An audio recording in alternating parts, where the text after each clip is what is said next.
In the next hour, we'll award 2 honorary doctorates, welcome 2 famous guest speakers, present the Fame Athena Award, and listen to contributions from students, Rector Magnificus Rutger Engels, and Chair of the Executive Board Ed Bringsma. This is a traditional celebration of the Dies Natalis, but completely different.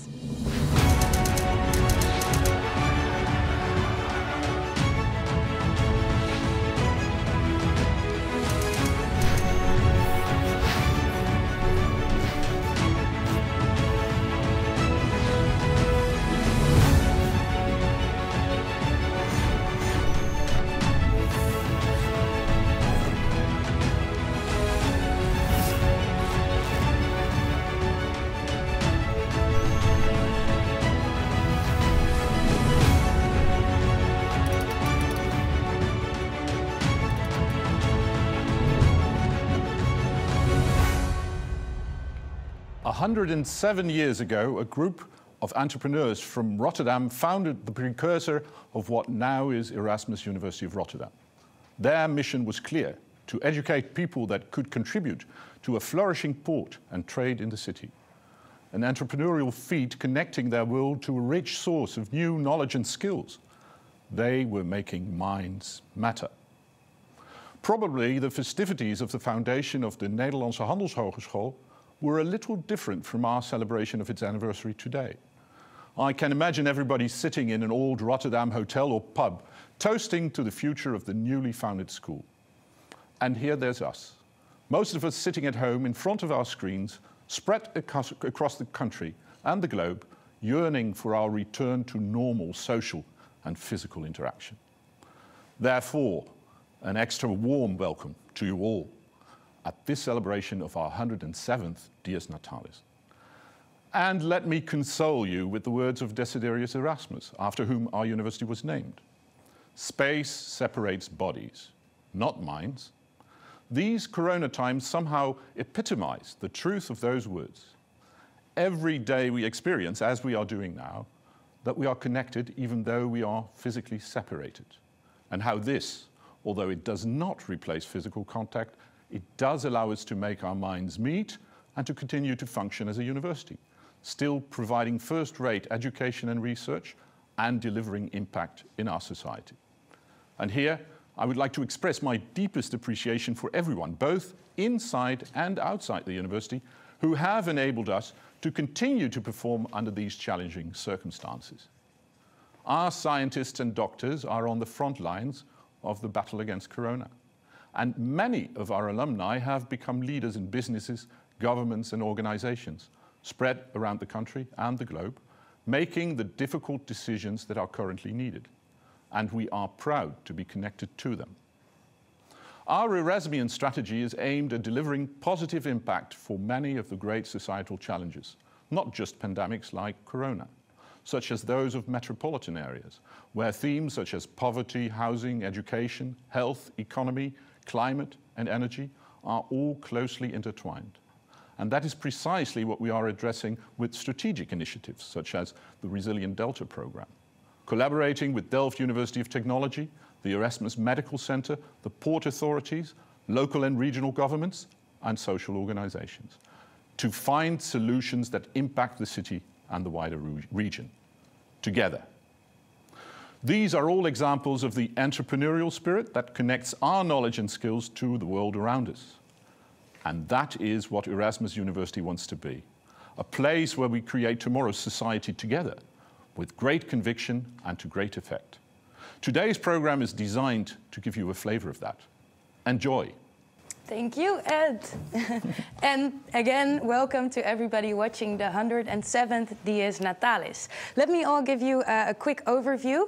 In a few minutes, we will talk with entrepreneur Frank Slootman and with Ansgar Richter, the Dean of Rotterdam School of Management, about today's theme, Leading Today, Shaping Tomorrow.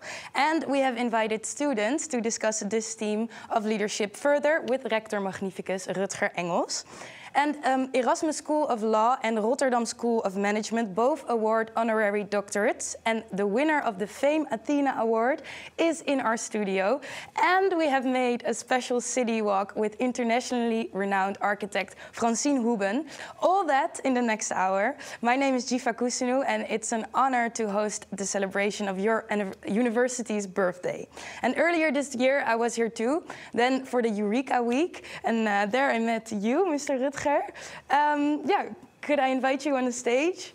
Because it was quite a special thing that we were even able to carry out this week in the midst of a pandemic. Yeah. And this was roughly 2 months ago. The academic year is now in full motion. How are things now at the university? Yeah, I mean, we are still in troubling times, I think, especially now because we are closing down more. Yeah. So everybody's working hard to deliver education, to do the research, but it's still rather difficult. Yeah, the problems are not solved yet. You're still very much in the midst of figuring things out. A wonderful program awaits us. How did this program come about? Yeah, there was a clear idea behind it. So in our new strategy, we want even more take more responsibility for what happens in the city, in the region, in the world. And this program actually alludes to that. So first of all, our research and our knowledge will help us to solve the main societal problems, or at least that's what we hope. And second, we train... Big dreams? Yes, we have, well, you need to have big dreams. Yeah. And we train, of course, new cohorts of students that actually will lead this world together with alumni. I love it, because they are the future, right? Right, yeah. So this combination of social engagement, science, and entrepreneurship is for us really important. Nice. And you have designed the program according to the 3 main pillars. That is, think like a... Think as a scientist, act as an entrepreneur, and care as a citizen. Very nice. Okay. So that's what we've got planned. And we've asked spoken word artist Blackstar to put our new strategy into art. Act like an entrepreneur. Why? We convert knowledge into lines people learn until the time we can turn listeners into value-driven practitioners with a purpose. No longer mere spectators. We are co-creators in the implementation of what our research ascertained. We help distill societal impact and, by the way, become instrumental in the transition from linear to circular value chains.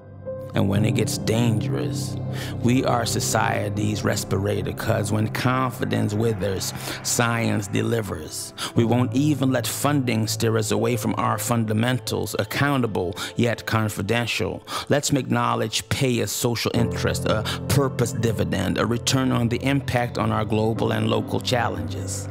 Let's just say, we are tomorrow, today.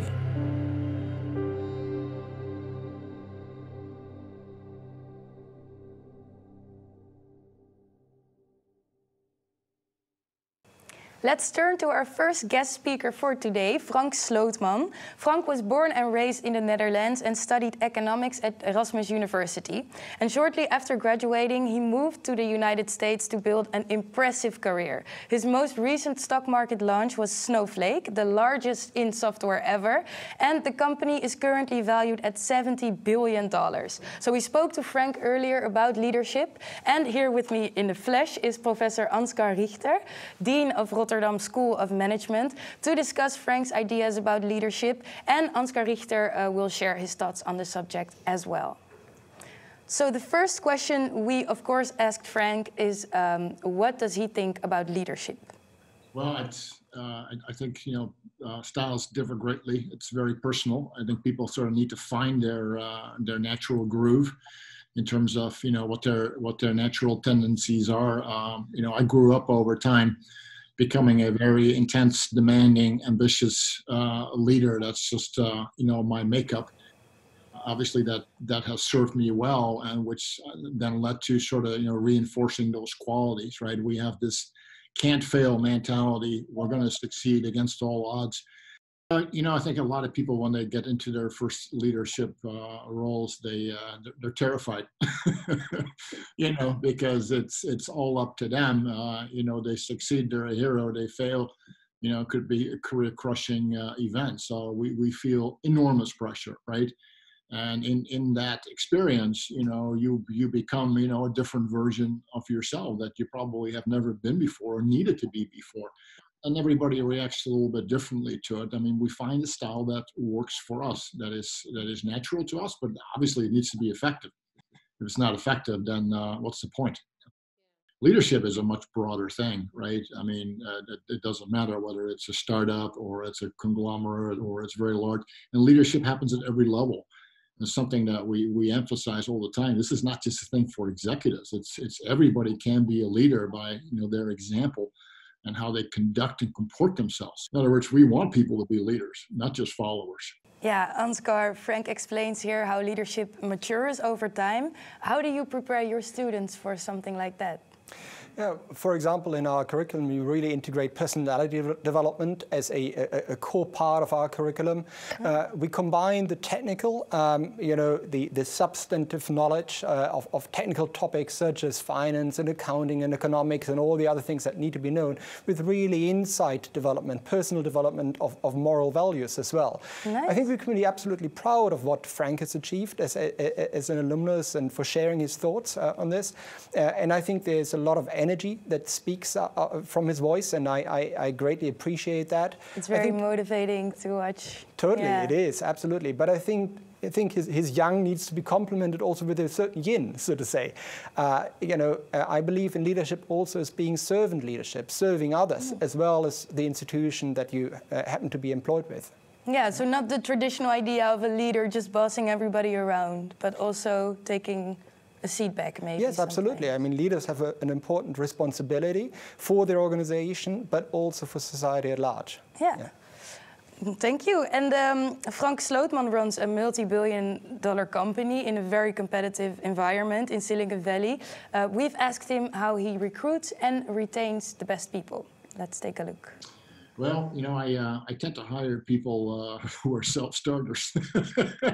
They are incredibly ambitious and aggressive in their own right. Those are the people. If I have to, stimulate them, I probably get the wrong people, right? I mean, these are people that I have to say no to all day because they're pushing me so hard. If I have to push them all day long, I have the wrong people, right? They're wild horses. I'm holding them back, So that's the relationship that we have, and I love having aggressive, ambitious, bold, people, because it just makes for a very dynamic, energetic mix, right? We become the best version of ourselves that way, and we're very explicit, with people when they join us. Here's the behavior we want. Here's the behavior we absolutely don't want, right? And if people then still go there, then it's like, hey, you're not choosing wisely here, And people like that. They like to know, where the company is coming from, right? What they want from them. So they're not guessing, because most people learn by observing behavior and action. They watch what behavior is rewarded. They watch what behavior gets reprimanded. And that's how they learn. What we do is like, no, we're going to tell you up front, and then we will act accordingly. You bring the best you have to the company. I will make sure that you will have the best career experience of your life. And secondly, I'm going to change your station in life in terms of where you are financially and the security and liberation that affords. That's the deal. Wow, Ansgar, this all sounds very American in my ears. Is this practice familiar to how things work here in Europe with recruitment and maintaining the people? I think there is a slight difference between the different cultures here, but let's not exaggerate those differences either. I think it's great that Frank emphasizes also that there is a basic contract between an organization and its employees, and there are mutual expectations. And again, I would want to complement that there is also a contract, if you will, an explicit or at least an implicit contract between the society and an organization that works in that society as well. And there are mutual obligations and expectations as well that also need to be honored. And that's part of leadership too. But how do you know what this agreement is between a society that's kind of hard to figure out as a company on your own or as an employee, right? Yeah, it is obviously hard to figure that out, but that's a responsibility that leaders have, also to be part of that society and make an active contribution to it. at a basic level, we expect organizations to also stick to the rules that exist within a society. Pay your taxes, make sure that your actions leave the world around you better off rather than worse off. I think this is not a zero-sum game. Right? It is, if companies behave according to those rules, then the world overall becomes a better place. Yeah. Nice. Well, we've also asked Frank how he sees the role of universities in this time of digital transformation, and this is what he said. I think the economics of education, not so much in Netherlands, but in the US, it is this absurdity. I mean, we're selling old knowledge, and it costs, $50,000, $60,000 a year. I don't understand that. So I think that education has the ability to become much, much better than what it is, and much, much cheaper. So the reason that it hasn't been happening is I'm not exactly sure, because normally markets, drive this kind of transformation, but it kind of hasn't happened. And the very elite universities in the US, I mean, they protect their brands because it's a profit center. That's really what it is. I mean, you see reams of people here who have college educations who are working in a bar or a restaurant. What's up with that, right? I mean, if you're going to educate somebody, I mean, there needs to be a purpose to that education as opposed to, well, it's kind of fun. No, there's a purpose to an education, right? What is that? And then the university needs to deliver on that, right? And I think that it is unbelievable how many people spend huge amount of money, take out enormous loans, and then they can't make a living. Well, obviously, Frank thinks universities should reinvent themselves. How do you feel about this? Well, I think he has a point there, too. I mean, we can be proud of what we have in these universities and in the academic sector overall. Mm-hmm. But as our president said in the opening words as well, Erasmus University was set up 107 years ago, with a particular purpose in mind, and that is to strengthen the region, to strengthen this part of society, to strengthen commerce as well.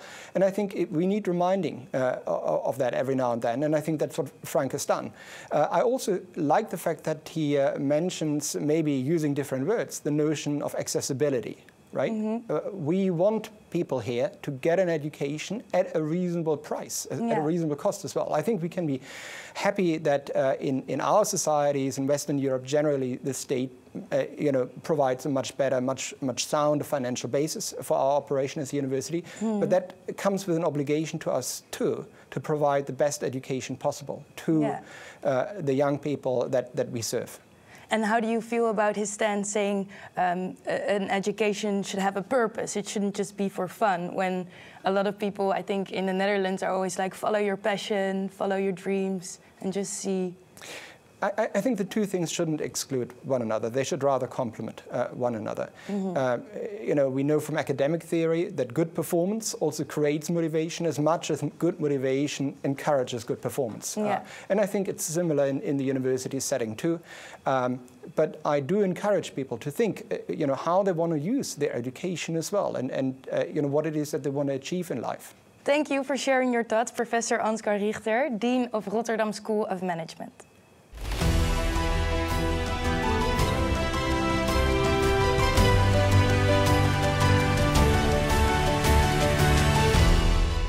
And welcome back to Rutger.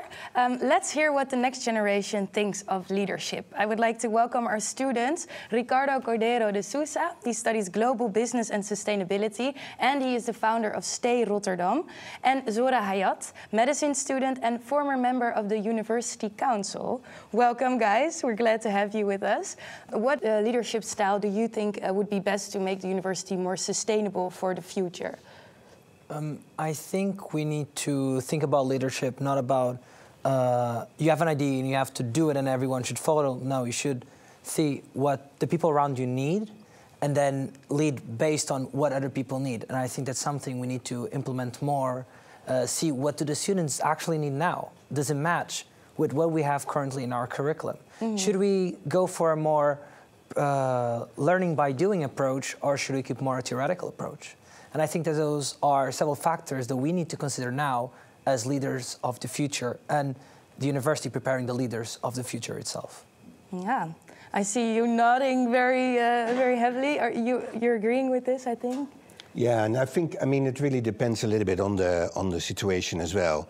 So like in in COVID times, it's a little bit different. I think the leadership style should switch to a even more direct style, because you have to make decisions to make progress. Otherwise, sometimes you just need like a captain of the ship, maybe. Oh, yeah, and a strong captain, because you have limited information, but you still have to make the choices. Yeah. And not making choices is definitely worse than sometimes some bad choices. Yeah. So, like, how do you think about this? Because you were saying you should not be the typical leader, but you should look more at what people want and need. But let's say in a time of COVID, now with the pandemic, how do you think you should implement this idea? I think now what COVID did to the community is that the communities itself and people are more fragmented. And leaders now especially have to be more agile to realize, okay, what are actually the needs? So you have to ask people, what do you want? What do you need at the moment? And I think that's the first step. And the second step is when you identify the problem, is now saying, how can I contribute the best? What is the tools that I possess to solve this problem? And I think that's what we require more of a bottom-up approach than a top-bottom approach. Yeah. And Rutger, is this something that you've tried in dealing with the crisis or just the last couple of months? No, absolutely. So I fully agree with you. So what I actually liked about your own work and your group at Stay Rotterdam is they actually, I mean, there were many international students that actually were at home, couldn't go back to their country of origin, and were basically suffering and didn't have much to do. And the fact that you reached out means that you actually took initiative and responsibility for others. And that's actually what we mean with care as a citizen. So I think it's a perfect example. We're proud about you. Yeah, later in the program we're going to discuss your project Stay Rotterdam a little bit further. I'm just curious, you, Zora, as a former member of the University Council, what is your view on the leadership here at Erasmus?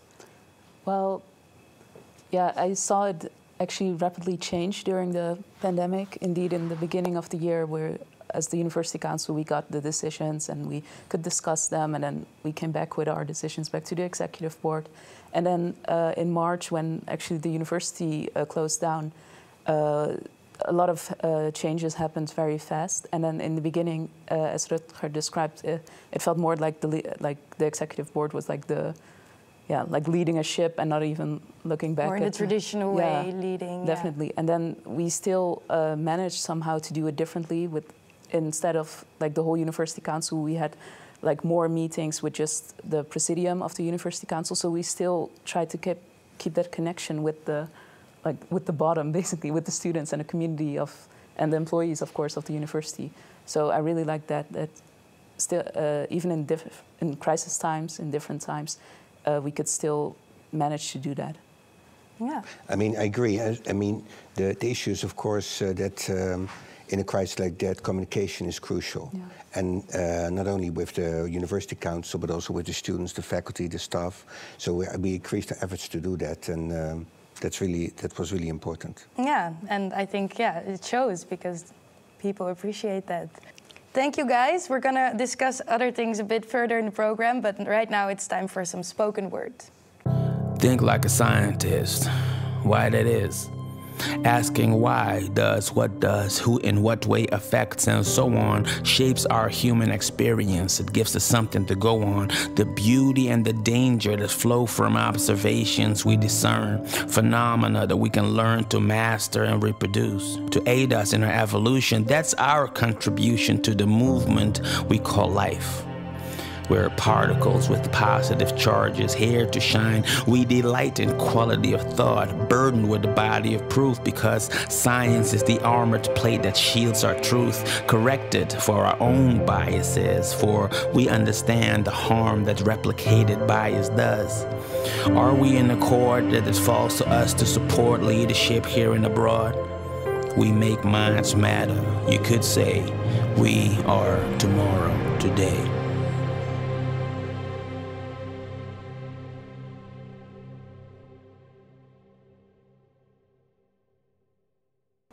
On on the occasion of the Dies Natalis, the university traditionally awards honorary doctorates to individuals who have made a special contribution to their field of expertise and to society as a whole.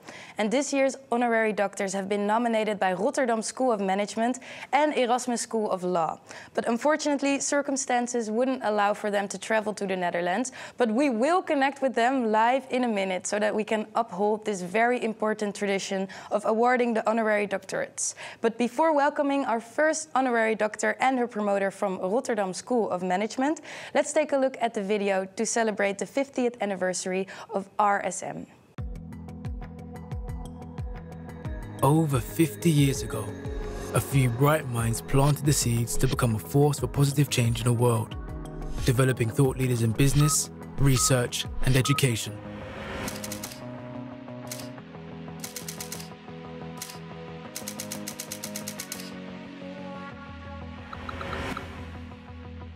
It was a unique opportunity to join the first academic business school in the Netherlands. It was a life-changing experience and made my career. I'm grateful that I learned all the different aspects of business with my RSM degree.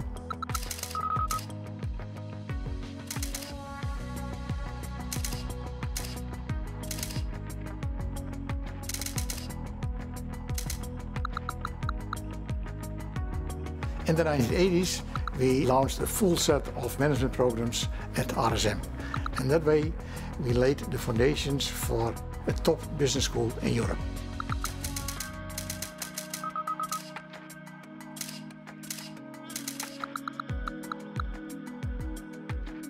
I'm very proud that since the 90s, RSM has become an international business school known for its excellence in research.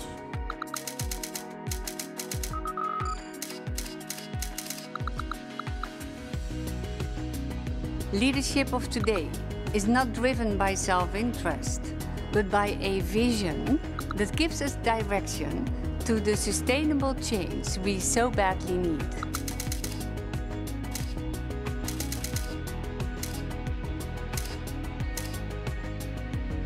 Without shared values and a sense of community, it is impossible to overcome the current global challenges. We empower women to drive their careers and be agents of change in creating a more gender-equal work environment. It's an honor to lead such an impactful business school. Going forward, it is going to be crucial to find the right balance between continuity and change in order to create new opportunities for the next 50 years. I will be the agent of positive change.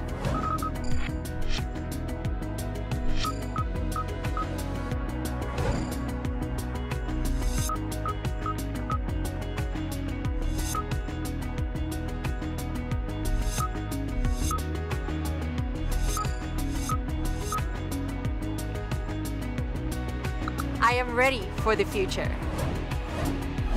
Rotterdam School of Management, Erasmus University. 50 years of impact. Very impressive. Now, can we connect the worlds? Live from the United States, we should be in contact with Jane Dutton, Professor of Business Administration and Psychology at Ross School of Business of University of Michigan. Hello? Are we in contact? Hello, yes, nice to speak to you. Yeah, and we can see you, looking beautiful. Thank you. Joep Cornelissen is Professor of Corporate Communication and Management at Rotterdam School of Management, Erasmus University. Let's listen to his pre-recorded laudation. Dear Rector Magnificus, esteemed colleagues, distinguished guests. It's my pleasure and privilege on behalf of Rotterdam School of Management, Erasmus University, to bestow an honorary doctorate degree today on Professor Jane Dutton, particularly in this academic year in which RSM celebrates 50 years since the school was founded. Jane Dutton is the Robert Kahn Distinguished University Professor Emerita of Business Administration and Psychology at the Ross School of Business at the University of Michigan. After receiving her PhD from Northwestern, Jane was on the strategy faculty of New York University for 6 years, Since 1989, when she joined the University of Michigan faculty, she has enjoyed a joint appointment between the Management and Organizations Department at the Ross School and at the Department of Psychology. Jane has been at the forefront of many core research areas in strategy and organizational theory.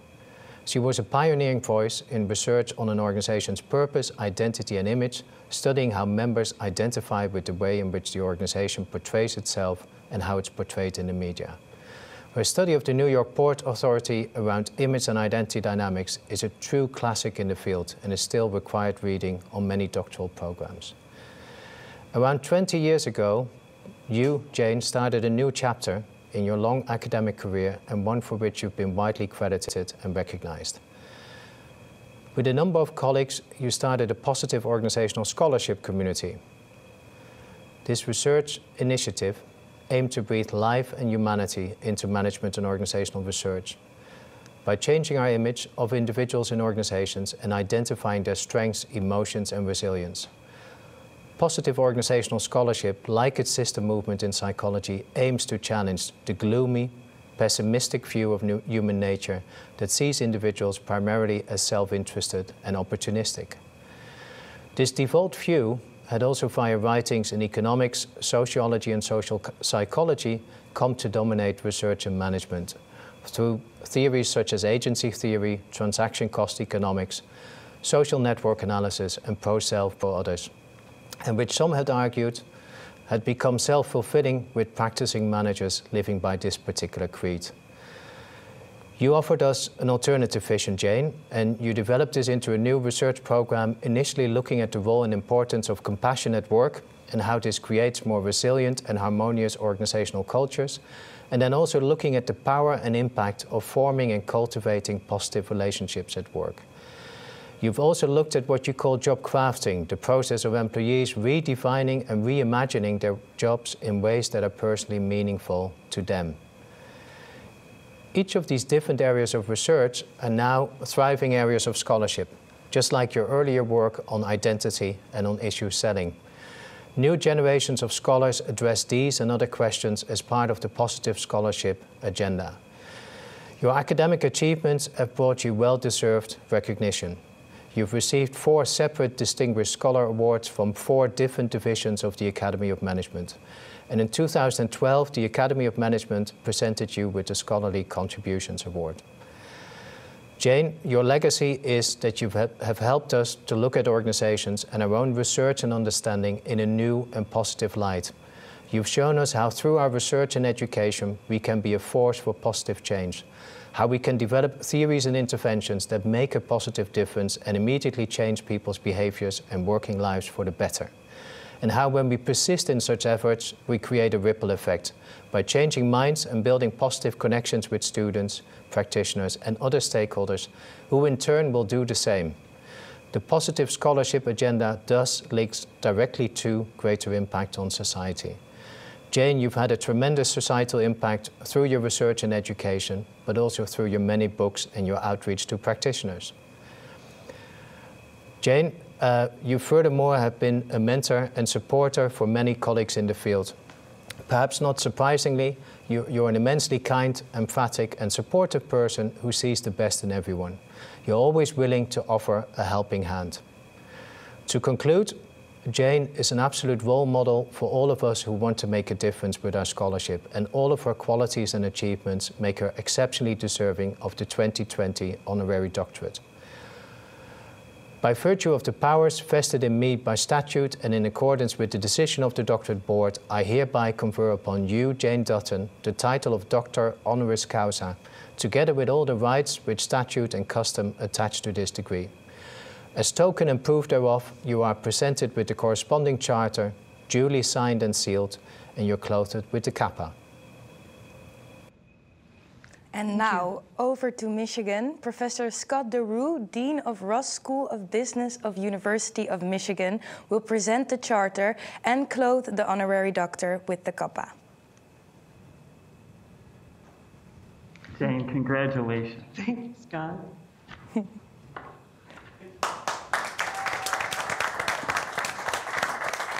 To our friends at Erasmus University, thank you. It is a true privilege to present this honorary degree to my colleague, Jane Dutton. Jane is a true scholar, a thought leader, whose lifetime contributions have shaped the most important conversations in organizational theory and management. It's a great honor. Jane, congratulations. Thank you, Scott. Thank you for being here. What a meaningful occasion this is for me. Receiving this honorary degree from Erasmus University is a marker event in my life. I'd like to thank Dr. Rutger Engels, Rector Magnificus of Erasmus University, and Dean Angsgar Richter of the Rotterdam School of Management. I also want to thank Dean Scott DeRue from the Business School at the University of Michigan for stepping in and to give me these wonderful symbols of this precious award. Finally, I'd like to thank Professor Joep Cornelsen for his lovely comments. The receipt of this honor has given me pause to look back and to look forward with a grateful heart at all the people who so generously contributed to my academic life and to the joys of being an organizational scholar. I wish to first thank my family, my husband Lance Sandilands, our daughters, son-in-law, and now grandsons, who keep me grounded and remind me of my most important role in life. I also want to thank my doctoral students who have been my teachers through my almost 40 years as an academic. I've also been blessed by working in two fantastic management and organizations departments, one at the Ross School of Business at the University of Michigan and another at the Stern School of Business at New York University. To all the people working in these units, staff and faculty, thank you for your extraordinary support and inspiration. I'm also a collaborative researcher who's done most of her research jointly with others. I want to wholeheartedly thank my fantastic co-authors for their gifts and contributions in making this academic journey so fulfilling. Finally, a deep bow to all the students, staff, leaders, and faculty involved in and supporting the Center for Positive Organizations at the Ross School of Business in the University of Michigan. In a dark time, you continue to aspire to work together to bring light and wisdom to propel us forward in ways that foster life-giving processes in organizations. Thank you. Thank you so much again, and congratulations being awarded this honorary doctorate.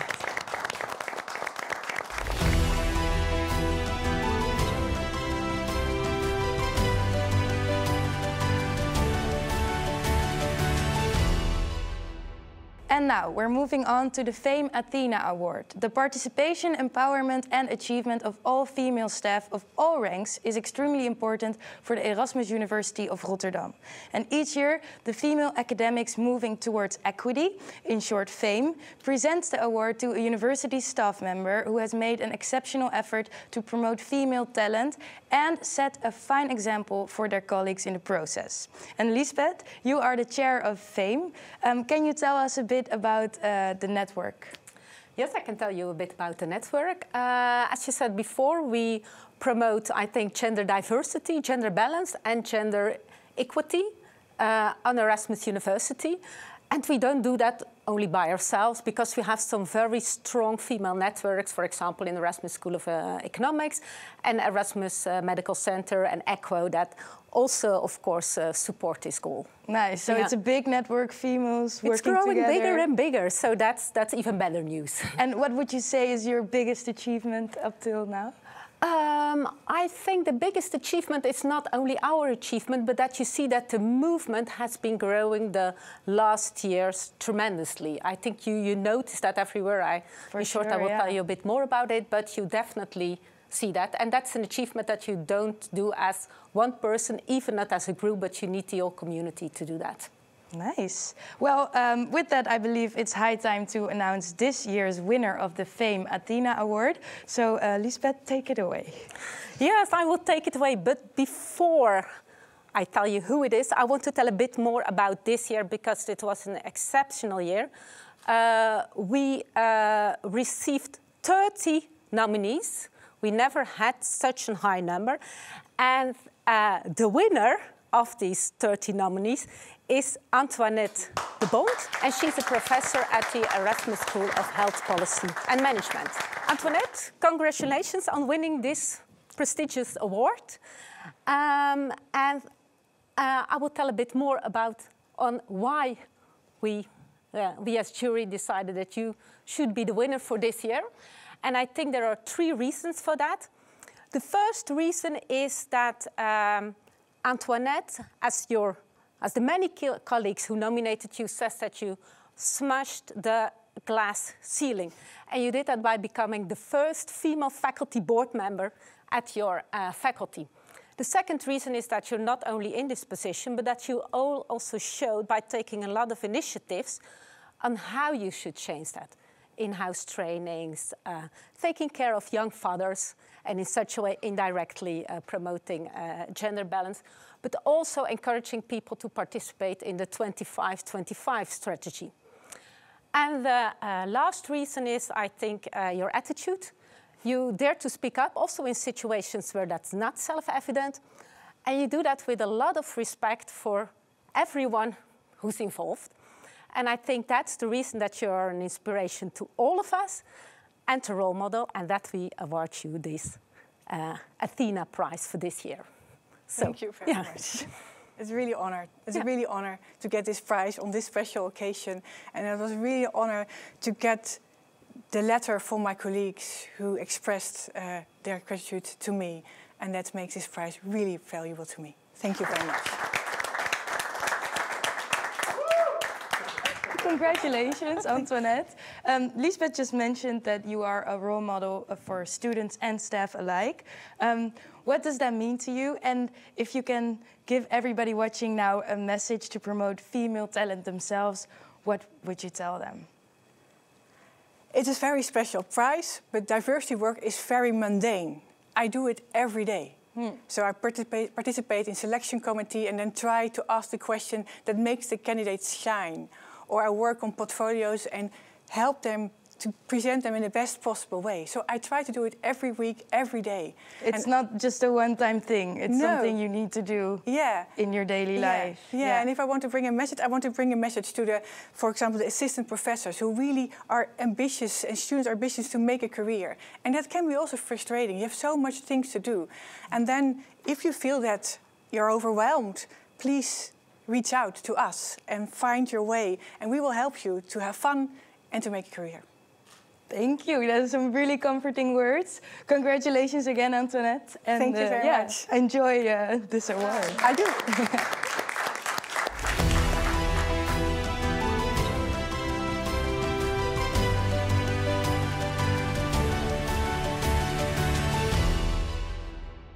On to our second guest speaker of the day, Francine Hoeben. Hoeben is founding partner and creative director of Meccano Architects in Delft. Hoeben has held professorships in the Netherlands and abroad, and she received honorary doctorates from Utrecht University and University of Bergen in Norway. And although she works in Delft and studied at TU Delft, Hoeben likes to call Rotterdam home, and she has quite ambitious plans for the city.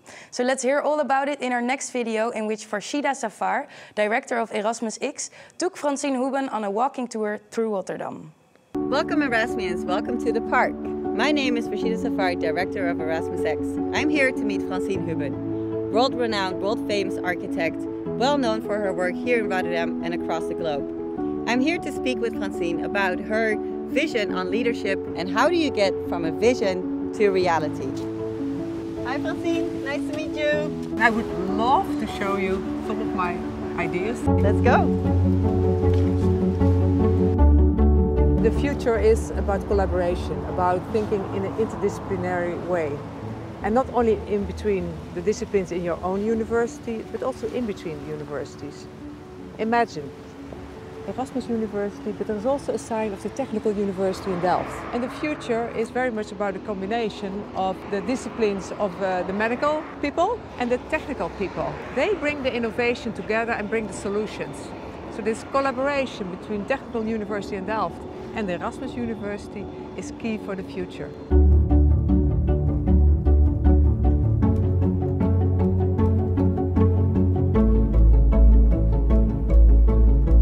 For me, if I analyze Rotterdam, there is 200,000 people living in the southern part of Rotterdam. That's south of the river. There's no higher education, there's no good mobility there, there is no perspective for the young generation. So what if we said, if we also bring higher education to the southern part of Rotterdam, it's extremely important for the population of Rotterdam South, but even for the population of Rotterdam North. You go underneath this beautiful, I think it's one of the icons of Rotterdam, this beautiful tunnel, and you're already there on this new spot. It's amazing. And now we have the honor to award the second honorary doctorate of this year's Dies Natalis to an honorary doctor selected by the Erasmus School of Law. First, a short introduction video from ESL.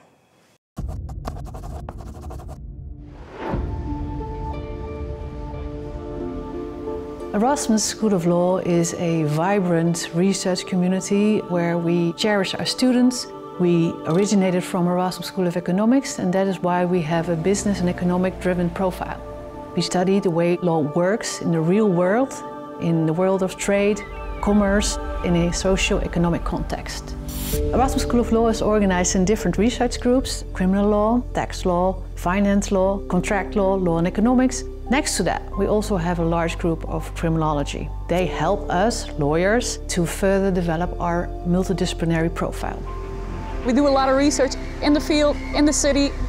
So in that regard, I think it's different. More about law in practice than law in the books. So we did research in the port of Rotterdam, and we looked at drug crime, causes of it, vulnerabilities in companies, in control systems. And we use it to come up with an agenda for what we can change. What makes me tick is just not understanding something and wanting to get to the bottom of it, and then seeing if I can come up with a solution. The students of Erasmus School of Law are very diverse. They come from different groups, they have different backgrounds, they are entrepreneurial, critical, and we try to provide all these students with the best education. I would describe myself as a hardworking student who is not only wanting to achieve good marks, but who is also doing extracurricular activities. Together with 3 friends, I started Diverser almost 2 years ago, which is aiming to create awareness among diversity and inclusion.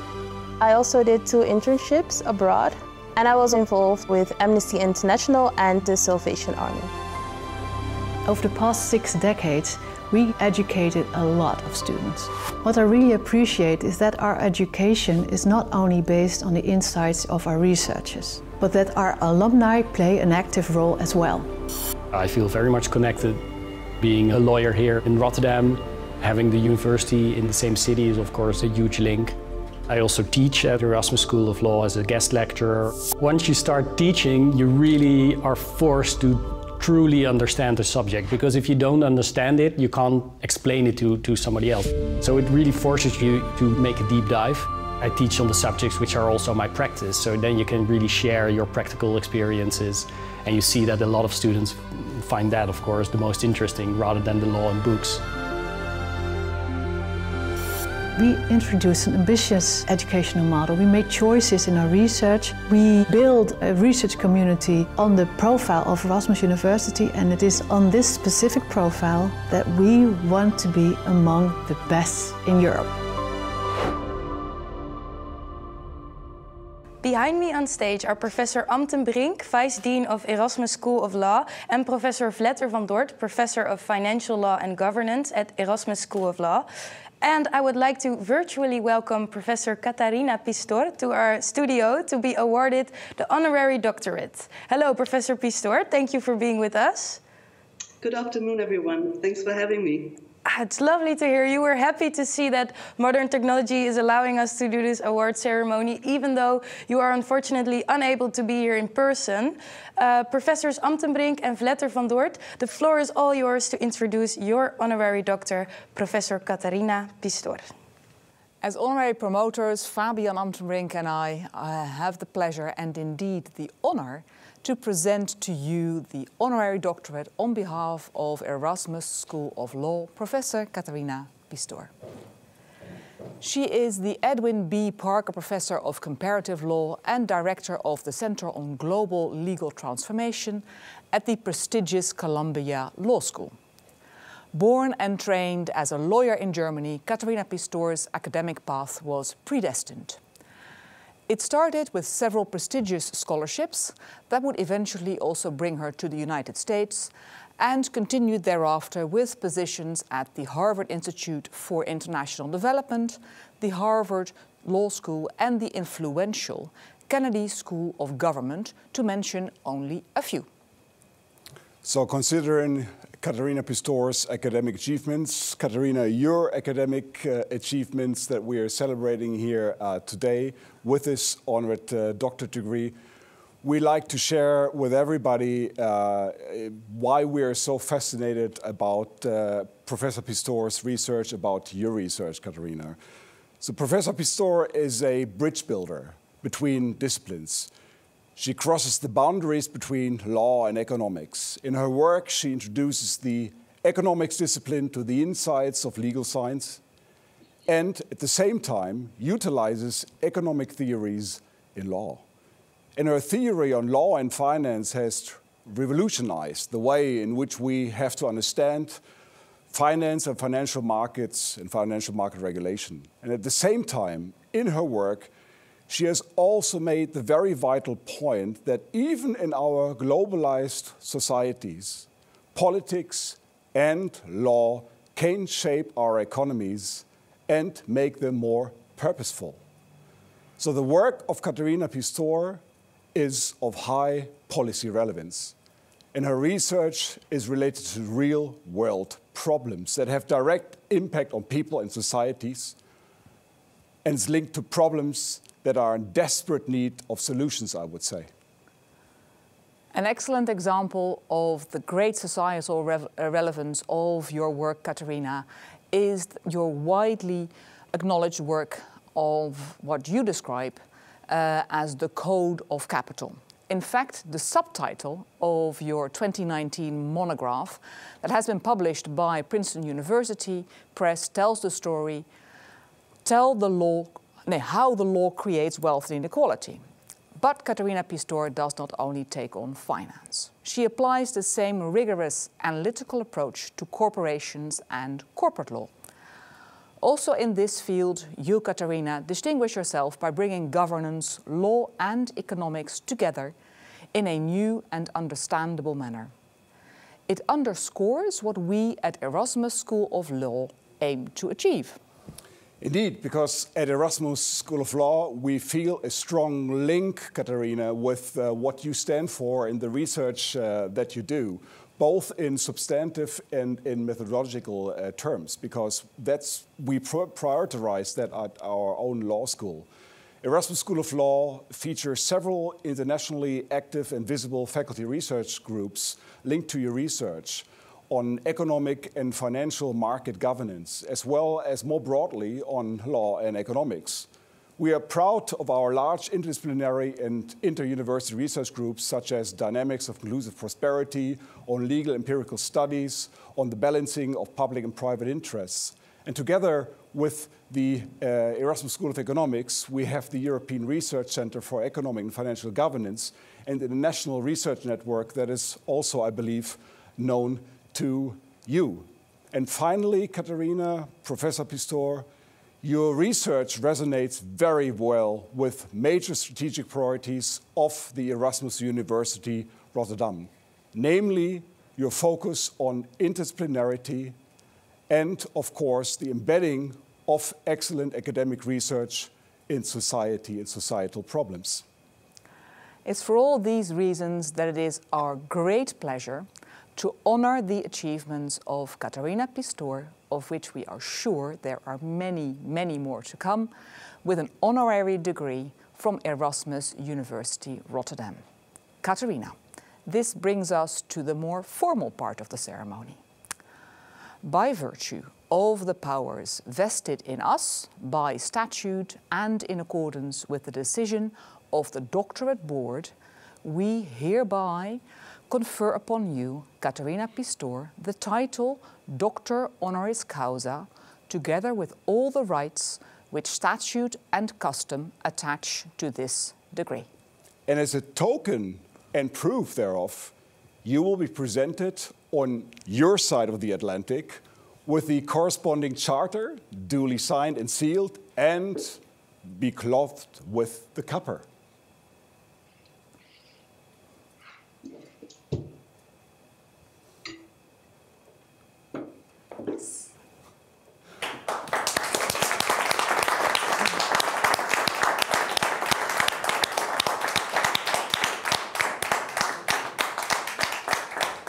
Looks lovely.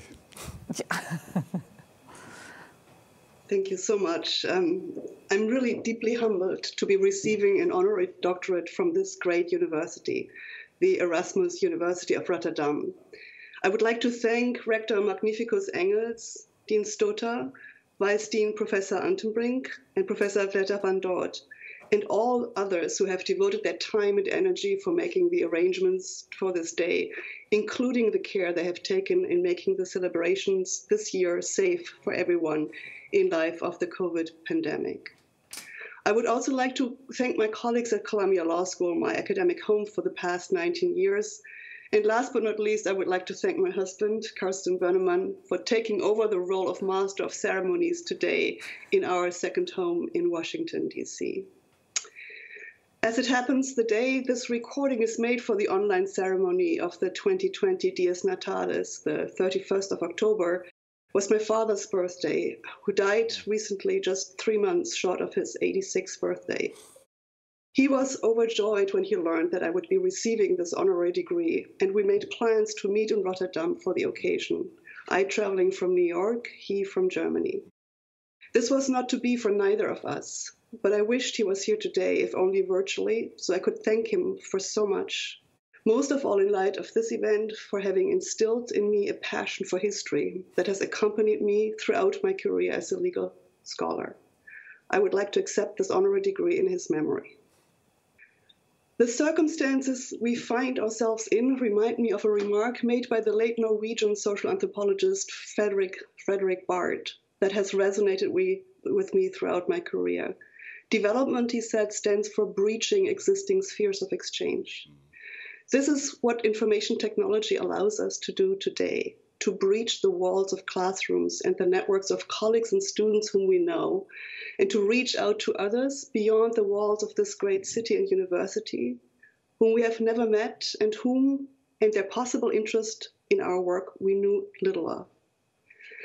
Breaching existing spheres of exchange is unsettling, even for the person committing the breach, but more so for everyone affected by it.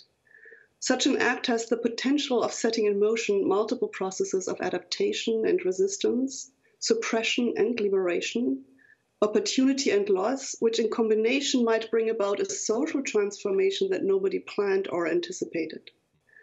Transformative processes are never linear, a lesson that students of the so-called transition economy, the former socialist countries, including myself, learned in the 1990s and have been reminded of in recent years.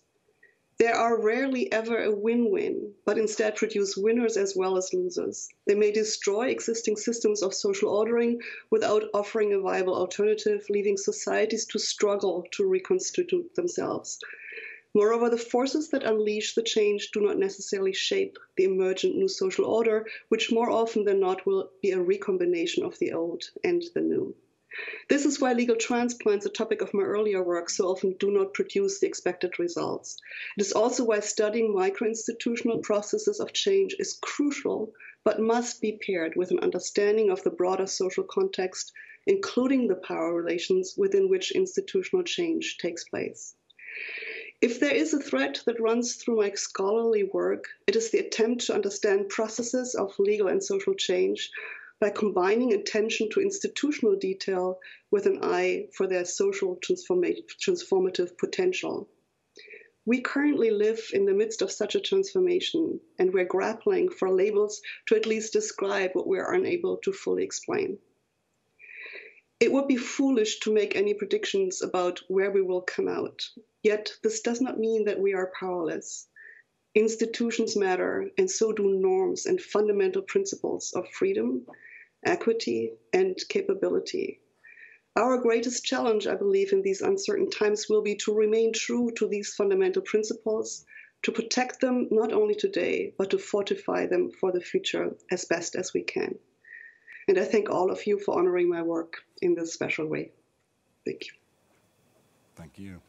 Thank you so much, Professor Pistor, for your moving words. And thank you also to Professors Antenbrink and Vletter van Dort. And thank you to your husband for helping us with the honors. That's the first time I think this has happened. Thank you. And congratulations again. Thank you so much.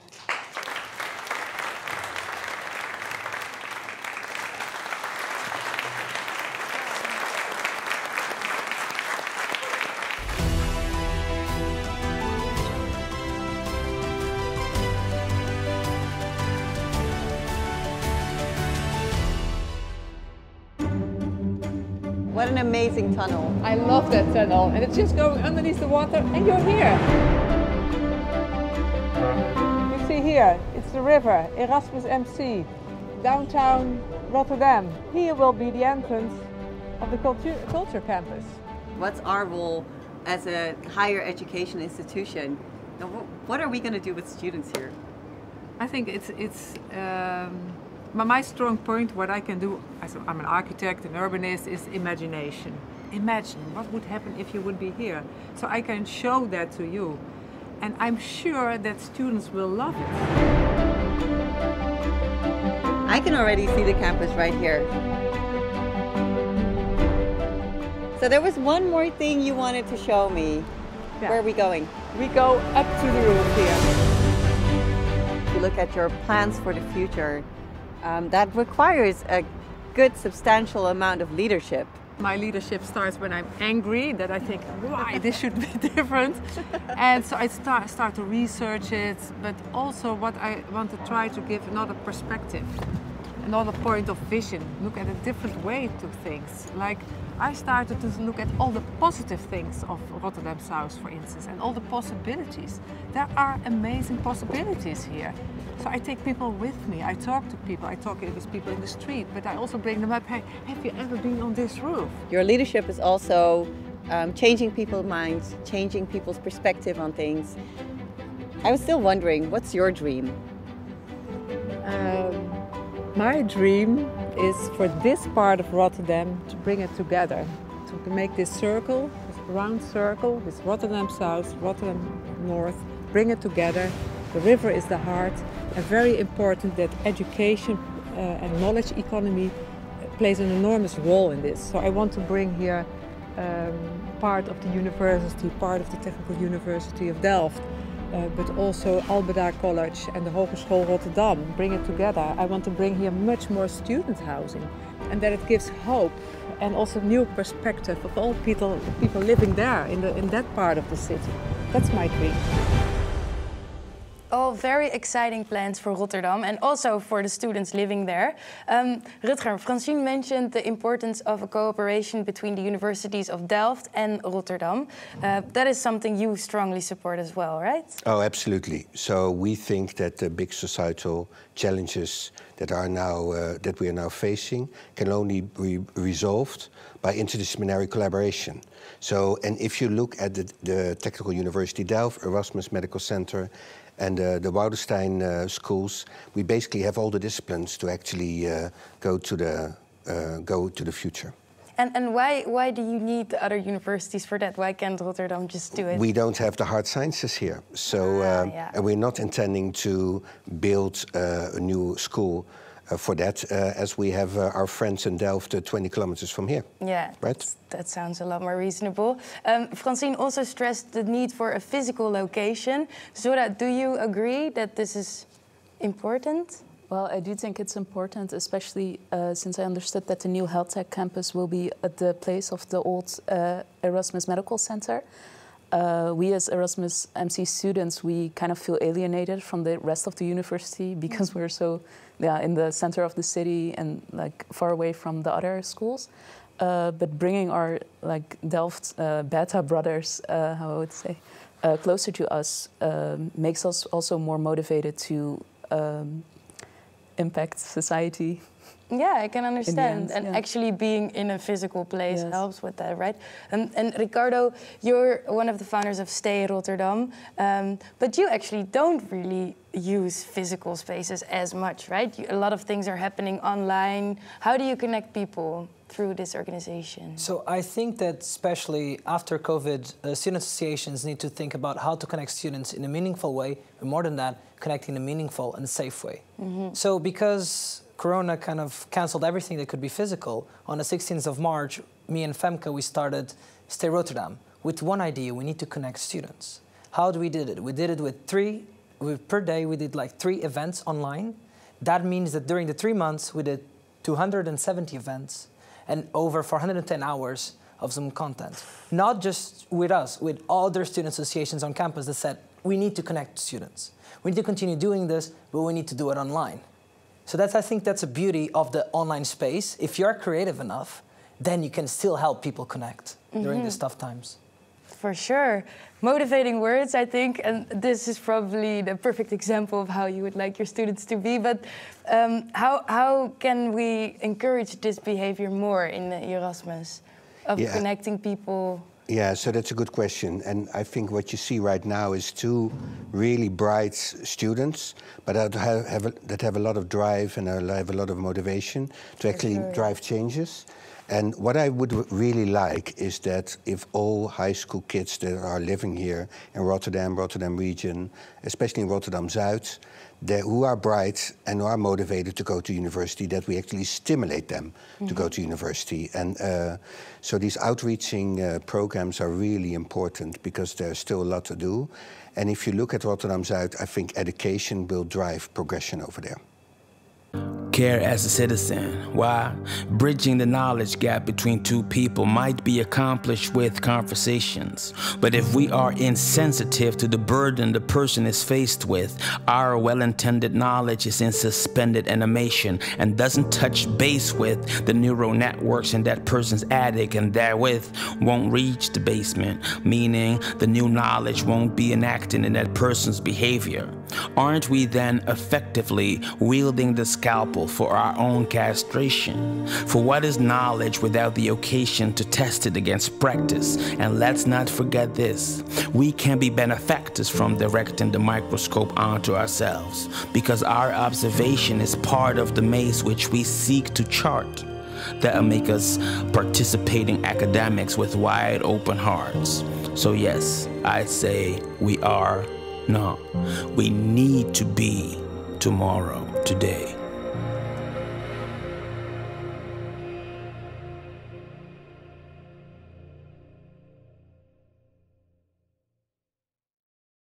What a fantastic program. Many thanks to all who made it possible. The speakers, spoken word artists, our honorary doctors, students, CIFA. This is powerful proof again that despite all restrictions, we remain closely connected, even at a distance. That space separates bodies, not minds. This brings us to the end of this celebration. Let's raise our glasses with the profound hope that we will be able to meet in close proximity again soon. Until then, stay safe and let's make all our minds matter. Thank you for watching our 107th Dies Natalis of Erasmus University. Cheers! Cheers!